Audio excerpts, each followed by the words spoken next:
Hello दोस्तों, welcome back to Pradeep Giri academy. मैं नंदिनी सिंह आप सबका स्वागत करती हूँ हमारे लास्ट लेक्चर में, जो कि बेस्ड है मॉड्यूल काइनेटिक्स ऑफ पार्टिकल इस पर। तो जो लास्ट लेक्चर का लास्ट टॉपिक होने वाला है दैट इज इम्पैक्ट। अब ये इम्पैक्ट क्या होता है, ये काफी सिमिलर सा वर्ड है जो आपने अपने 12th स्टैंडर्ड में ऑब्वियसली पढ़ा होगा, बट उसको हम फिर से यहाँ पे पढ़ने वाले एक न्यूमेरिकल के साथ। बहुत इंटरेस्टिंग सा होगा, काफी ईजी है दोस्तों ये। तो इम्पैक्ट का जो डेफिनेशन है वो आपको पता होना चाहिए। लाइन ऑफ इम्पैक्ट क्या होता है वो आपको पता होना चाहिए, उसका पार्ट है ऑब्वियसली ये चीज़, तो आपको वो चीज़ फेमिलियर होनी चाहिए। And the third thing that you should be familiar with is types of impact, कि कितने टाइप ऑफ इम्पैक्ट होते हैं। एंड चौथा चीज़ जो आपको पता होना चाहिए कि न्यूमेरिकल किस तरह सॉल्व करते हैं। That's all. Okay, let's proceed with the things. First is impact. Impact का जो डेफिनेशन है वो आपको स्क्रीन के सामने दिख रहा होगा। What does the definition says guys? Definition बोलता है कि a collision of two bodies which takes place during a very small time interval and during which the colliding bodies exert relatively larger forces on each other। मतलब अगर दो body collide हो रहे एक given time में और वहाँ पे कोलाइडिंग बॉडीज एक दूसरे के ऊपर बहुत ज़्यादा फोर्सेस एक्सर्ट कर रहे हैं तो उसको बोला जाता है इम्पैक्ट। अब लाइन ऑफ इम्पैक्ट क्या होता है? When two bodies collide, the line joining the common normals of the colliding bodies is known as line of impact। सी बहुत सिंपल सा कंसेप्ट है दोस्तों। देखो, मान लो यहाँ पे एक पार्टिकल ए आ रहा है जिसका वेलोसिटी है इनिशियल वी ए, यहाँ पे पार्टिकल बी आ रहा है जिसका इनिशियल वेलोसिटी है वी बी। ठीक है, अब ये दोनों पार्टिकल आ रहे हैं और थोड़ी देर में क्या होता है, वी ए ने अपनी स्पीड बढ़ा ली। क्या किया दोस्तों? वी ए ने अपना स्पीड बढ़ा लिया और ये क्या करता है, फिर फटाक से आके ऐसे ये अपने बी बॉल को ऐसे लग जाता है, जोर से उसको धक्का दे देता है, तो एक इम्पैक्ट क्रिएट करता है क्योंकि वो जोर से उसके ऊपर आके लगा है, राइट। तो जब ये ऐसा कंडीशन क्रिएट हो जाता है उसको बोला जाता है इम्पैक्ट। क्या बोला जाता है दोस्तों? इम्पैक्ट। अभी लाइन ऑफ इम्पैक्ट क्या होता है, ये दोनों के जो नॉर्मल यानी कि ये दोनों को जो लाइन परपेंडिकुलर हो, ये दोनों को जो कोलाइडिंग सरफेस है उसको जो परपेंडिकुलर लाइन होती है that is known as line of impact. क्या बोला जाता है दोस्तों? Line of impact. ठीक है, इनके कोलाइडिंग सरफेस को जो line joining the common normals of the colliding bodies, normal in the sense अब that surface is known as line of impact. So this was the definition जो आपको याद रखना है। एंड यहाँ पे लाइन ऑफ इम्पैक्ट। तो अभी इससे तो आपको एक चीज़ समझ गई क्या कि आपको क्या क्या चीज़ें याद रखनी है। सबसे पहले आ जाते हैं अपना डायरेक्शन ऑफ मोशन। डायरेक्शन याद रखना है किसका किसका, वेलोसिटी किस डायरेक्शन में लग रहा है, मोशन किस डायरेक्शन में हो रहा है। अभी यहाँ पे कितने सारे चांसेस है, ये वाली बॉडी जब आके टकराई तो हो सकता है कि ये दोनों बॉडी एक साथ मिक्स हो जाए और फिर आगे मूव करे, है ना, ऐसा हो सकता है। ये फर्स्ट कंडीशन क्रिएट हो गया। सेकेंड कंडीशन क्या हो सकता है दोस्तों, ये बॉडी टकराने के बाद ए वाली बॉडी इस डायरेक्शन में जाए, बी वाली बॉडी उस डायरेक्शन में जाए, है ना, ऐसे आई दोनों बॉडीज और ऐसे टकरा के ऐसे दोनों ऑपोजिट डायरेक्शन में फिर से मूव होने लग गई। तीसरा कंडीशन क्या हो सकता है दोस्तों कि तीनों बॉडीज, तीसरा कंडीशन इज लाइक दोनों बॉडी एक साथ टकराई और दोनों बॉडी आगे मूव होने लग गई तो इनकी वेलोसिटी डिक्रीज हो जाएगी। क्या पता ये ए ने जब बी को धक्का दिया तो ए रेस्ट पे आ गया और बी आगे मूव होने लग गया। बहुत सारे कंडीशन क्रिएट होंगे। तो ये सारे कंडीशंस ना आपको क्वेश्चन में स्टेट किए रहेंगे। अगर स्टेट नहीं किए हैं कि दोनों ऑपोजिट डायरेक्शन में मूव कर रहे हैं, दोनों एक ही डायरेक्शन में जा रहे हैं, तो सिर्फ आपको एनालाइज करना होगा कि इनिशियली दोनों ऑब्जेक्ट किस तरह थे, दोनों का मोशन कहाँ हुआ, राइट वर्ड्स लेफ्ट वर्ड्स, ये सारे कंसेप्ट को यूज करके देन फाइनल स्टेटमेंट किस तरह बन जाएगा कि दोनों आगे की तरफ बढ़े। ठीक है, सो this was all about impact and line of impact. अब हम जाते हैं उसके थोड़े टाइप्स देख लेते हैं कि टाइप्स ऑफ इम्पैक्ट क्या क्या होते हैं दोस्तों। तो यहाँ पे टाइप्स ऑफ इम्पैक्ट पे सबसे पहले आ जाता है सेंट्रल इम्पैक्ट, फिर वो और डिवाइडेड है इसेंट्रिक इम्पैक्ट पे। एंड सेंट्रल इम्पैक्ट दो पार्ट में और divided, that is direct central impact और ऑब्लिक सेंट्रल इम्पैक्ट। ये दोनों ये सारी जो क्लासिफिकेशन है किसके बेसिस पे किया गया मैं वो बताती हूँ। अगर ऑब्जेक्ट है तो उसका सेंटर ऑफ मास, अभी सेंटर ऑफ मास क्या होता है, सेंटर ऑफ मास एक ऐसा पॉइंट है जहाँ पे माना जाता है कि पूरे बॉडी का वेट कॉन्सेंट्रेटेड है। पूरे बॉडी का क्या दोस्तों, वेट कॉन्सेंट्रेटेड है, उसको हम बोलते हैं सेंटर ऑफ मास। तो अगर मेरे बॉडी का सेंटर ऑफ मास दोनों बॉडी का लाइन ऑफ इम्पैक्ट पे लाई कर रहा है, यानी कि वो दोनों जब टकराते हैं तो उनका जो सरफेस है, तो ये दोनों का अगर centre of mass line of impact पे आ जाता है तो हम लोग उसको बोलते हैं सेंट्रल इम्पैक्ट। अगर इन केस कुछ ऐसा होता है कि इसका सेंटर ऑफ मास लाइन पे नहीं आ पाता, मतलब थोड़ा सा डाइवर्जन हो जाता है, यानी कि एक बॉल इस तरह आई और एक बॉल इस तरह आके इस पॉइंट पे कोलाइड हो गए, दोनों इस पॉइंट पे कोलाइड हो गए, तो इनका लाइन ऑफ इम्पैक्ट ऐसे जाएगा। तो जब सेंटर ऑफ मास से हमारा लाइन ऑफ इम्पैक्ट नहीं जाता तब हम उसको कहते हैं इसेंट्रिक इम्पैक्ट। क्या कहते हैं दोस्तों? Eccentric impact. अभी सेंट्रल इम्पैक्ट को दो पार्ट में क्लासिफाई किया गया, डायरेक्ट सेंट्रल इम्पैक्ट और ऑब्लिक सेंट्रल इम्पैक्ट। ये दोनों का जो क्लासिफिकेशन है that is based on the direction, कि ये किस डायरेक्शन में ट्रैवल कर रहे हैं। डायरेक्ट सेंट्रल इम्पैक्ट हमेशा लाइन ऑफ एक्शन, मतलब जो लाइन ऑफ इम्पैक्ट है उसी डायरेक्शन में ट्रैवल करता है। But when it comes to oblique central impact, यहाँ पे थोड़ा सा चेंज आ जाता है। ये दोनों कोलाइड तो सेंटर ऑफ मास पे ही होंगे, बट ये इस डायरेक्शन से आएगा और ये इस डायरेक्शन से आएगा। ये किसका केस है दोस्तों? ऑब्लिक सेंट्रल इम्पैक्ट का। डायरेक्ट सेंट्रल इम्पैक्ट में क्या होगा? दोनों आकर लाइन ऑफ इम्पैक्ट पे ही टकराएंगे, जो सेंटर से पास हो रही है, सेंटर ऑफ मास से।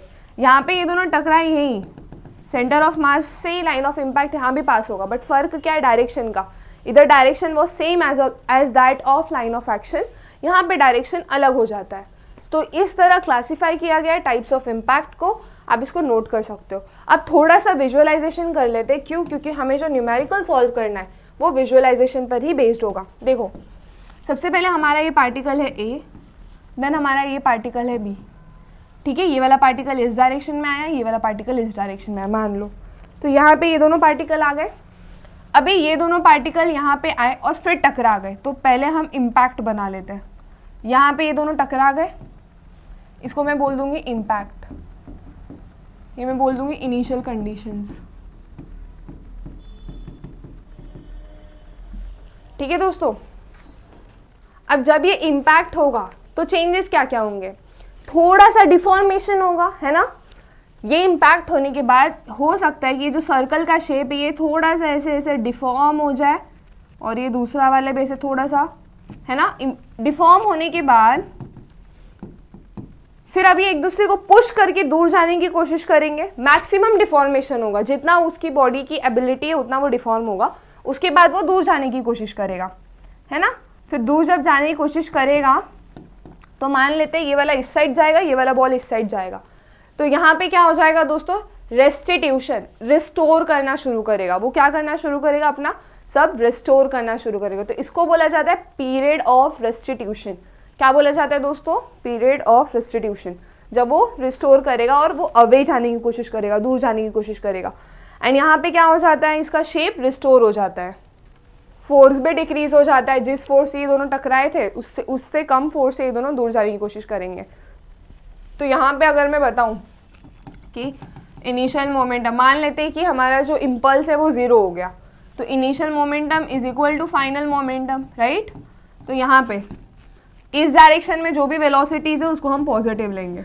तो यहाँ पे कैसे हो जाएगा? ये ए इस डायरेक्शन में, तो M A V A plus V B opposite direction में, तो M B V B negative आ जाएगा।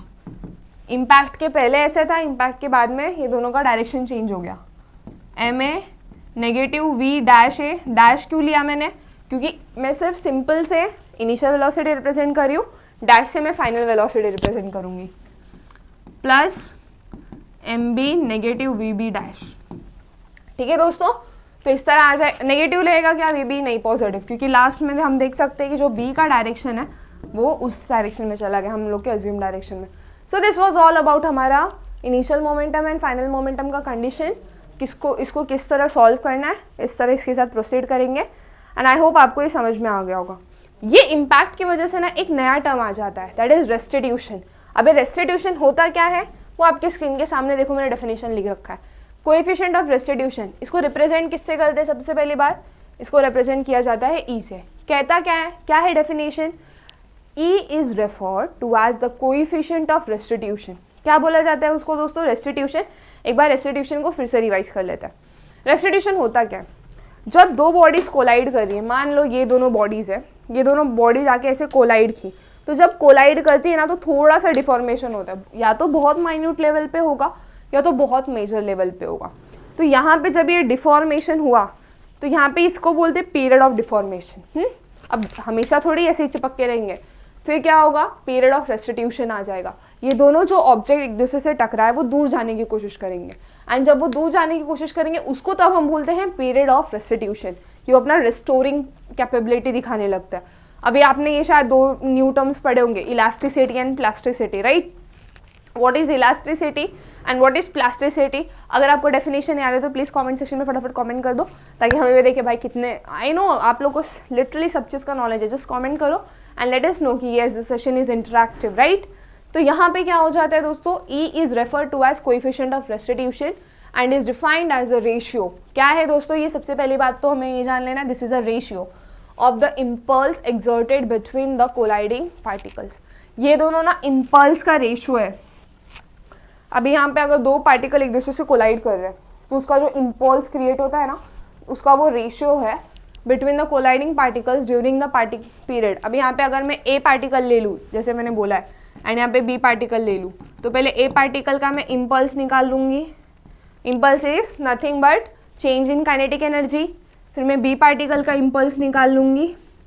दोनों का जब मैं रेशियो लूँगी देन मुझे ये इस तरह मिल जाएगा। क्या कैसे आएगा दोस्तों, initial final velocity of particle B minus final velocity of particle है initial velocity of particle A minus initial velocity of particle B. So this is the whole concept. So important concept here is this ratio, final second का minus final velocity first का, then divided by initial velocity of first minus initial velocity of second। यहाँ पे मैंने इसके initials किसके लिए stand करते लिखे हैं दोस्तों, चलो एक बार पढ़ लेते हैं। where v1a and v1b are initial velocity of the particle and v2a and v2b are final velocity of the particle, okay। अगर मेरा impact is perfectly elastic, क्या दोस्तों, मेरा इम्पैक्ट अगर परफेक्टली इलास्टिक है तो मेरा जो E का वैल्यू है वो 1 रहेगा, एंड मेरा जब इम्पैक्ट परफेक्टली प्लास्टिक है तो मेरा E का वैल्यू 0 हो जाएगा।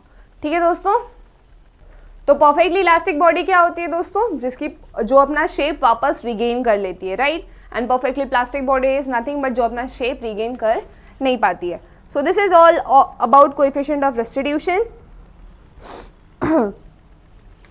कोएफिशिएंट ऑफ रेस्टिट्यूशन, जहाँ पे हमें ये फॉर्मूला बस याद रखना है एंड इसको हमारे इक्वेशन में अप्लाई करना है। बहुत इजी है, जब आप न्यूमेरिकल सॉल्व करोगे ना, आई स्वेयर बहुत इजी लगेगा। सो एक न्यूमेरिकल ले ही लेते हैं फिर, है ना।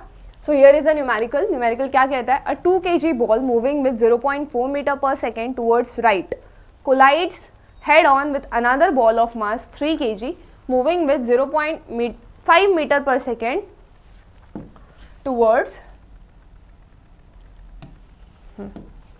towards left. Determine the velocities of the ball after impact and corresponding percentage loss of kinetic energy.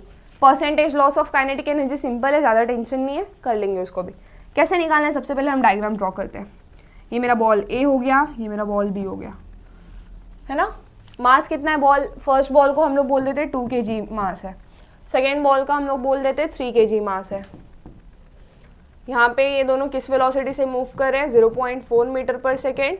ये राइट की तरफ जा रहा है एंड ये जो वेलोसिटी बॉल बी है ये 0.5 मीटर पर सेकेंड लेफ्ट की तरफ जा रहा है, ठीक है, towards left. Determine the velocities of the ball after impact. अब यहाँ पे बोला है क्या बॉल आफ्टर इम्पैक्ट दोनों किस डायरेक्शन में जा रहे हैं, नहीं बोला है, राइट। तो यहाँ पे आपको क्या करना रहेगा दोस्तों, खुद अज्यूम कर लेना होगा कि दोनों बॉडीज इम्पैक्ट के बाद पॉजिटिव डायरेक्शन में ही जाएगी, क्योंकि हम लोग ने क्या बोला है, जो भी राइट डायरेक्शन में रहेगा उसको हम लोग क्या लेंगे दोस्तों, पॉजिटिव, ठीक है। हॉरिजॉन्टल राइट डायरेक्शन में हम लोग हमेशा पॉजिटिव लेंगे।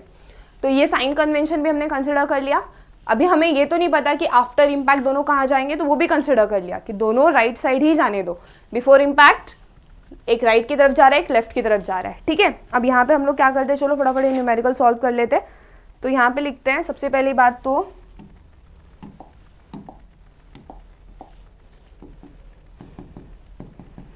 This is case of direct central impact.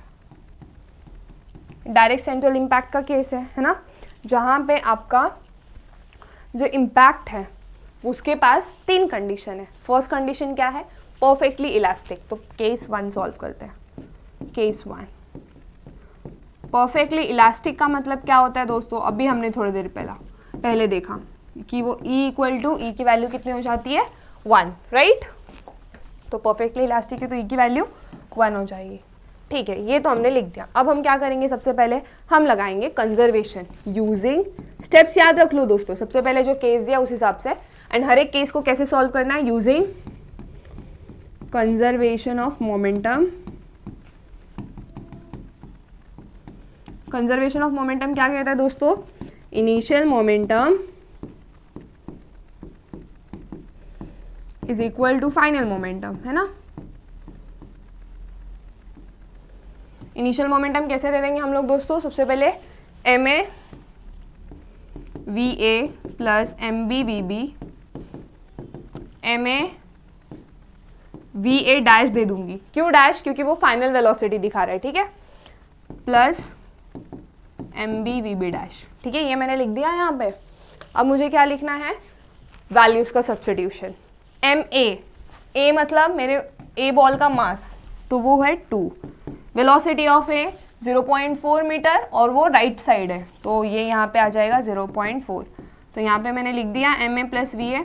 अब यहाँ पे एम बी वी बी करते हैं। एम बी कितना है, मास ऑफ बी 3 और वी बी कितना दिया हुआ है 0.5, लेकिन वो ऑपोजिट डायरेक्शन में, जिसकी वजह से नेगेटिव 0.3 हो जाएगा। 0.3 नहीं 0.5। और यहाँ का मुझे कुछ भी पता है नहीं, तो मैं इसको जैसे का तैसे ही लिख दूंगी। बस यहाँ पे आप एक चीज कर सकते हो, दैट इज मास का सब्स्टिट्यूशन। ये जो यहाँ पे मास का वैल्यू है इसको आप यहाँ पे पुट कर सकते हो। तो यहाँ पे क्या हो जाएगा, ये 2VA एंड 3VB। ठीक है, सो यहाँ पे इसको सॉल्व करके कितना आता है, फटाफट अपने कैलसी में इसको सॉल्व कर लेते हैं। 2 × 0.4 प्लस 3 × -0.5, तो ये कुछ आ जाता है दोस्तों -0.7, राइट। तो यहाँ पे ये मुझे एक इक्वेशन की तरह मिल गया।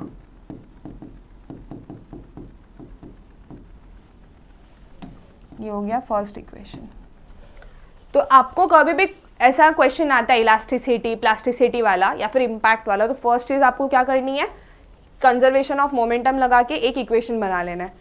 बना तो ठीक, अगर नहीं बनता है तो डायरेक्टली दिया रहता है तो उसमें पुट करके निकालो। सेकेंड जो आपको इक्वेशन मिलेगा वो मिलेगा आपको यूज़ करके कोएफिशिएंट ऑफ रेस्टिट्यूशन से। What is the formula of coefficient of restitution, वो हमने देखा था पहले, तो बस वही लगा लेंगे यहाँ पर भी।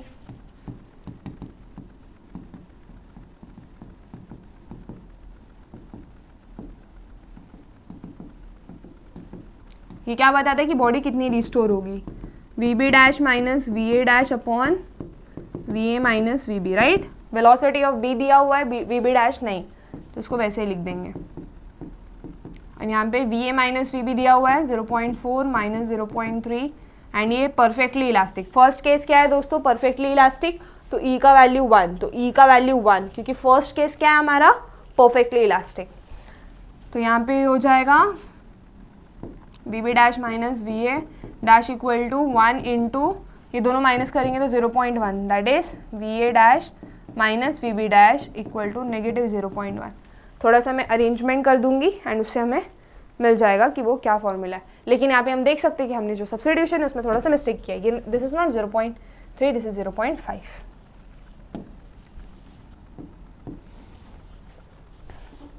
एंड ये बहुत कॉमन मिस्टेक है, क्योंकि हम लोग जब वैल्यूज पुट करते हैं ना, तो इसमें ये वैल्यू की तो गड़बड़ होनी है।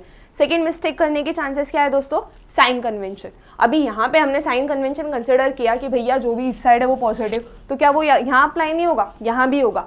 तो ये दो मिस्टेक्स आपको काफ़ी ज़्यादा अवॉइड करनी है ये न्यूमेरिकल में। ये बहुत शॉर्ट मिस्टेक है दोस्तों, मैंने अपने टाइम पे बहुत की थी, आपकी ना हो इसके लिए मैं यहाँ पे आपको पहले ही वॉर्न कर दे रही हूँ। तो कभी भी आप जब ये न्यूमेरिकल करते हो इसे स्टार मार्क बना लो कि भैया डायरेक्शन ध्यान में रखना, and then you are good to go. Okay, so resolving it again by considering the sign convention. तो यहाँ पे हम मानेंगे कि जो भी इस डायरेक्शन में जाएगा दैट इज पॉजिटिव। अब यहाँ पे ध्यान से करना है, VB हमें नहीं पता VB डैश कहाँ जा रहा है, VA डैश भी कहाँ जा रहा है वो भी नहीं पता, बट क्या मुझे पता है VA कहाँ जा रहा है, येस राइटवर्ड जा रहा है, उसकी वैल्यू कितनी है 0.4। नेगेटिव VB का डायरेक्शन कहाँ है, लेफ्टवर्ड्स यानी कि ऑपोजिट डायरेक्शन, तो वो नेगेटिव वैल्यू के साथ यहाँ पे अपने जगह बनाएगा। ठीक है, सो दिस इज लाइक दिस, ये बहुत ज़्यादा ध्यान देने वाली चीज़ है, तो इसको हम स्टार मार्क कर लेते हैं। तो ये हो जाएगा कुछ 1 equal to V B dash minus V A dash upon 0.9, है ना, क्योंकि ये 0.4 प्लस लिख देती हूँ मैं स्टेप, 0.4 प्लस 0.5 हो जाएगा। तो ये हो जाएगा V B dash minus V A dash, ये 0.9 आके 1 से मल्टीप्लाई कर देगा, तो ये हो जाएगा V A dash minus V B dash equal to minus 0.9। So this is my equation number 2।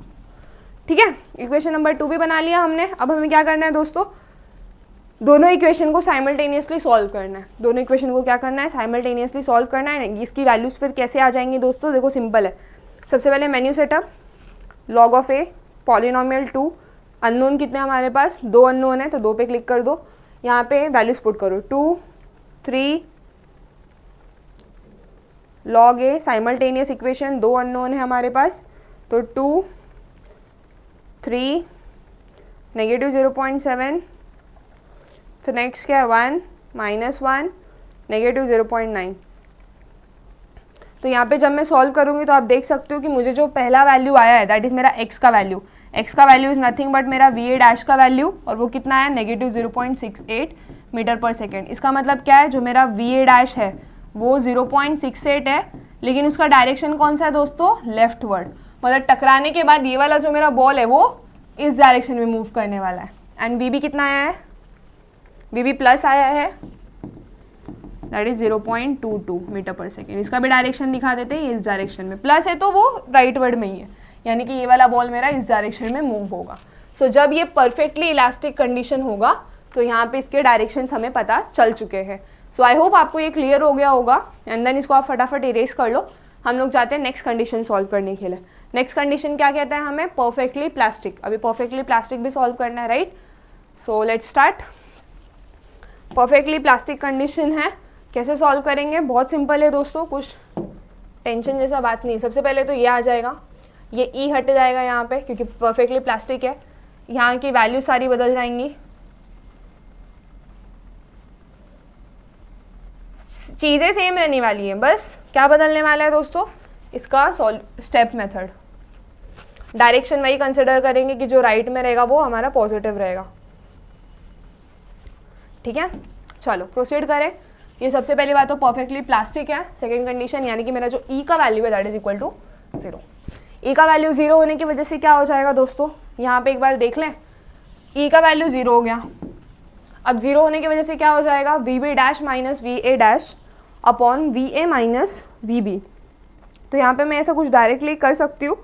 क्या कर सकते हैं हम लोग, देखो बहुत सिंपल है, V B dash minus V A dash upon V A minus V B. ये दोनों यहाँ जाएगा तो 0 हो जाएगा, है ना, मल्टीप्लाई करेगा तो इसका मतलब क्या है, जो वी बी डैश है दैट इज इक्वल टू मेरा वी ए डैश। मतलब फाइनल वेलोसिटी दोनों इक्वल हो जाएंगी, मतलब मेरी बॉडी दोनों एक दूसरे में मर्ज होकर एक ही वेलोसिटी से मूव करने वाली है। तो यहाँ पे पुट कर दें 2 into 0.4 plus 3 into negative 0.5 equal to, ये दोनों सेम हो जाएंगे, 2 into V A dash plus M B. मैं वी बी की जगह वी ए लिख सकती हूँ ना अब दोस्तों। एम बी कितना है, वैल्यूज पुट करो, नॉट द थिंग, या वी ए डैश। ठीक है, अब यहाँ पे अगर मैं इसको मल्टीप्लाई करती हूँ तो कितना आता है, 2 इंटू, पहले किया हुआ है मल्टीप्लाई, वही देख लेते हैं। ठीक है, सो दिस बिकम्स नेगेटिव, ये हो जाएगा 5 ऑफ वी ए डैश। पहली बात तो ये हो जाएगा कि 5 ऑफ वी ए डैश आ जाएगा। ये कितना आ जाएगा दोस्तों, 2 इंटू 0.4 माइनस 3 इंटू 0.5 नेगेटिव 0.7। जब ये डिवाइड होगा 5 से तो कितना आ जाएगा, V A dash equal to negative 0.14, यानी कि मेरा V A dash equal to V B dash कितना हो जाएगा 0.14, एंड इनका डायरेक्शन इस डायरेक्शन में रहेगा, है ना। मतलब इसमें परफेक्टली प्लास्टिक में बॉडी उस डायरेक्शन में मूव करी है जहाँ से ज़्यादा वेलोसिटी लग रही है, यानी कि मेरा जो बी है वहाँ से ज़्यादा वेलोसिटी लगा रहा है ना दोस्तों। तो ये मैंने निकाल लिया यहाँ पे, परफेक्टली प्लास्टिक कंडीशन भी सॉल्व कर ली, यस कर ली। आई होप आपने ये लिख लिया होगा। फटाफट आप इसका स्क्रीनशॉट ले लो एंड मैं नेक्स्ट चीज़ पे प्रोसीड करती हूँ जो कि इसकी इम्पॉर्टेंट पार्ट है। ओके, तो ये लिखने के बाद let's proceed to the second thing. That is third condition E equal to 0, जब मेरा ई का वैल्यू गिवन है। तो इसको भी हम मिटा देते हैं, परफेक्टली प्लास्टिक नहीं है, ठीक है।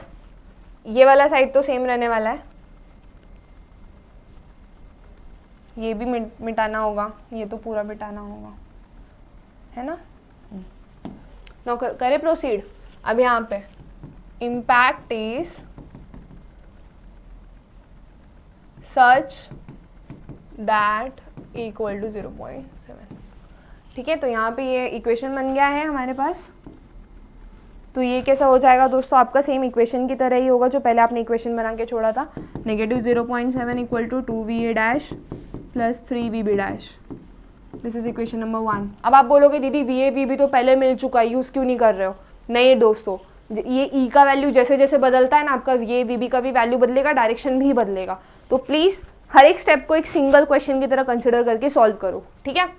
यहाँ पे 0.7 है, vb dash minus va dash, और यहाँ पे ये 0.4 माइनस ऑफ माइनस 0.5 है ना, क्योंकि vb कैसे माइनस है ना, ऑपोजिट डायरेक्शन।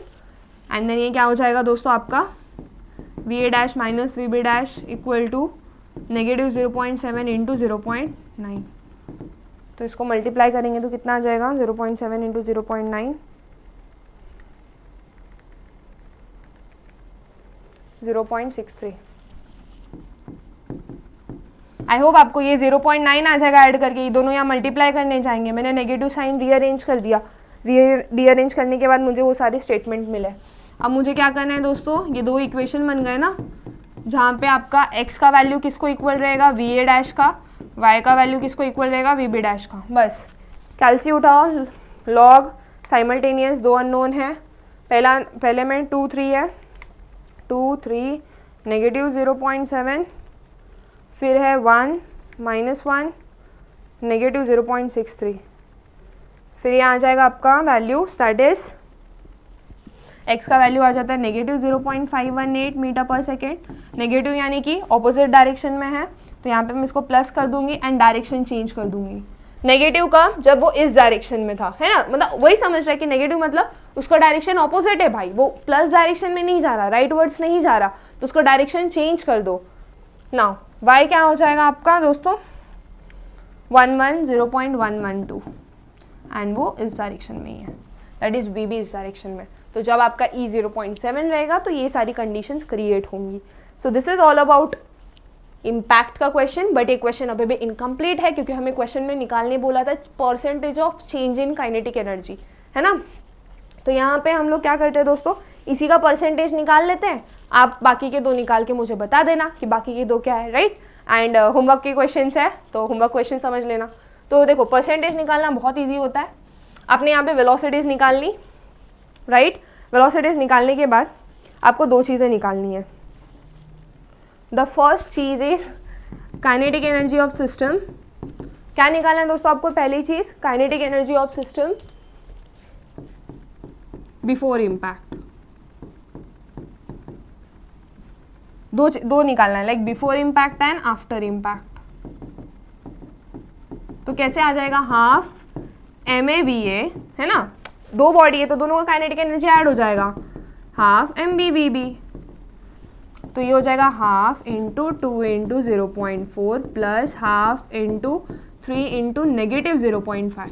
नेगेटिव क्यों दोस्तों, क्योंकि इसका डायरेक्शन क्या हो रहा है, चेंज हो रहा है, तो हमें उसको कंसिडर करना है यहाँ पे, नहीं इसको यहाँ पे कंसिडर करने की जरूरत नहीं है काइनेटिक एनर्जी निकालते वक्त। सो इसको यहाँ पे फिलहाल प्लस ही लो, क्योंकि kinetic energy is the product of mass into velocity. Okay दोस्तों, सो यहाँ पे हम लोग को अभी क्या करना है, स्क्वायर स्क्वायर करना है, फटाफट कर ले।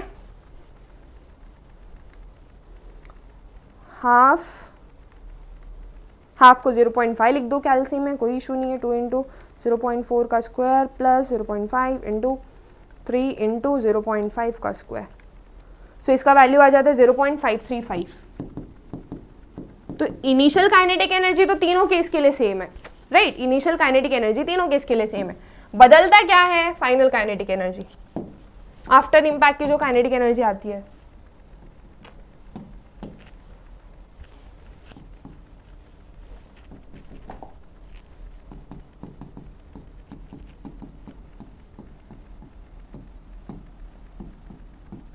Kinetic energy of system after impact, है ना easy. Half ma/v/a², va dash ले लेंगे हम लोग दोस्तों, एंड यहाँ पे हाफ mb/v/b² आ जाएगा, ठीक है। लेकिन यहाँ पे फाइनल वेलोसिटीज है तो हमें डैश लगाना पड़ेगा, क्योंकि हमने पूरे न्यूमेरिकल में फाइनल वेलोसिटीज को डैश से रिप्रेजेंट किया, राइट। तो यहाँ पे ये कंडीशन के लिए, अब यहाँ पे ध्यान दो, आफ्टर इम्पैक्ट की जो कंडीशन होती है वो बदलती रहती है कोएफिशिएंट ऑफ रेस्टिट्यूशन की वजह से। तो हम लोग ने ये थर्ड कंडीशन का निकाल रहे काइनेटिक एनर्जी का चेंज, है ना। तो थर्ड कंडीशन में हमें फाइनल वेलोसिटीज क्या मिली है, ये दोनों, तो वही यूज करना है। हाफ इंटू 2 इंटू va² कितना आ जाएगा 0.518 का square, plus half into 3 into vb कितना आ जाएगा 0.112 का स्क्वायर। तो यहाँ पे ये दोनों को प्रोडक्ट ले लेते हैं फटफट। 0.5 इंटू 2 इंटू 0.518 का स्क्वायर प्लस 0.5 इंटू 3 इंटू 0.112 का स्क्वायर। सो ये कुछ आंसर आ जाता है 0.287 जूल्स, ठीक है। इनिशियल में मिल गया मुझे, बिफोर इम्पैक्ट, आफ्टर इम्पैक्ट भी मिल गया। अब यहाँ पे हमें क्या निकालना है, परसेंटेज लॉस। कैसे निकालेंगे, बहुत सिंपल है। क्या करना रहता है दोस्तों हम लोग को, परसेंटेज लॉस कैसे निकालते हैं दोस्तों हम लोग, सबसे initial kinetic energy minus final kinetic energy upon final kinetic energy, है ना। फाइनल नहीं, इनिशियल काइनेटिक एनर्जी ले लेंगे हम लोग, राइट। स्टार्टिंग में हम लोग इनिशियल से ही वर्क कर रहे हैं ना। लॉस निकालना है हम लोग को इंटू 100। तो ये कैसे आ जाएगा दोस्तों, इनिशियल काइनेटिक एनर्जी कितना है 0.535 माइनस फाइनल कितना है 0.287 अपॉन 0.535 मल्टीप्लाइड बाय 100। अब इसको सॉल्व कर लें फटाफट। 0.535 माइनस 0.287 डिवाइडेड बाय 0.535 इंटू 100 कितना आ जाता है दोस्तों 46.35%। तो इतना लॉस हो रहा है मेरा काइनेटिक एनर्जी का। सो आई होप आपको ये क्लियर हो गया होगा काइनेटिक एनर्जी का लॉस कैसे निकालते हैं। इनिशियल काइनेटिक एनर्जी निकाल लो, फाइनल काइनेटिक एनर्जी निकाल लो, एंड देन उसका परसेंटेज कैसे किया हमने एक बार रिवाइज कर लें। सबसे पहले इम्पैक्ट का क्वेश्चन क्या दिया हुआ था वो लिखा है। इम्पैक्ट का क्वेश्चन क्या दिया हुआ था, impact is such that E = 0.7। फिर मैंने कंजर्वेशन ऑफ मोमेंटम का इक्वेशन लगाया, मैंने एक इक्वेशन निकाल लिया। कोएफिशिएंट ऑफ रेस्टिट्यूशन से मुझे दूसरा इक्वेशन आ जाएगा। दिमाग में बिठा लो दोस्तों, ये ऐसे ही रहता है फॉर्मेट सॉल्व करने का मैक्सिमम टाइम। फिर मैंने दोनों इक्वेशन को सॉल्व किया एंड देन मुझे दोनों वैल्यूज मिल गई इंपॉर्टेंट। ये रहे मेरे दोनों इंपॉर्टेंट वैल्यूज। ये केस 3 है, केस 3। फिर केस 3 का मैंने क्या निकाला, change percentage loss of kinetic energy. वो कैसे मिला मुझे, kinetic energy of system before impact निकाला। ये तो सेम रहेगा लाइक पूरे सिस्टम का, क्योंकि पहले इम्पैक्ट के पहले तो सारी कंडीशन सेम जा रही है। Kinetic energy of the system after impact and then percentage loss. So this was all about today दोस्तों। आई होप आपको ये न्यूमेरिकल पसंद आया हो एंड आज का लेक्चर बहुत इंटरेस्टिंग लगा हो। And that's all, we finish our the chapter kinetics of particle. एंड मेरी दिल से रिक्वेस्ट है कि नेक्स्ट चैप्टर कौन सा स्टार्ट करना है, let us know in the comment section. Till then keep learning, keep growing, जितने हो सकते उतने न्यूमेरिकल सॉल्व करो and keep the energy with you. Engineers हो, हिम्मत रखो। So till then goodbye, take care, see you soon.